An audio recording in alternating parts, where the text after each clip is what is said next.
Welcome to Luca is a Billionaire, where the only thing I invest in is your answers. You begin by verifying the basics that matter.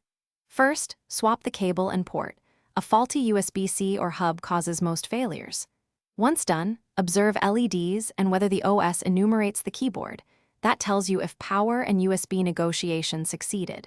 Make sure to test on a second machine to rule out host-side drivers.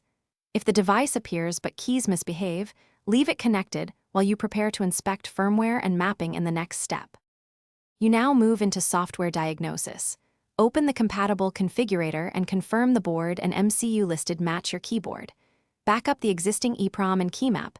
That lets you revert if a flash fails.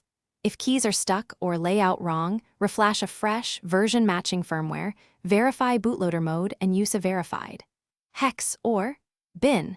Make sure to follow boot sequence instructions for your controller. Incorrect timing during flashing is a common cause. You finish by restoring a clean state. Perform the EEPROM reset or factory restore, then reflash the confirmed firmware and reload your backed-up key map.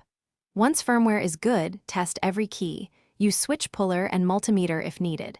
If specific keys fail, inspect and reflow solder joints or replace switches. Cold joints look dull and crack when flexed. As a troubleshooting tip, if flashing repeatedly fails, try an alternate microcontroller or a hot swap test board to isolate whether the Thanks for watching and please subscribe. It's the best investment you'll ever make.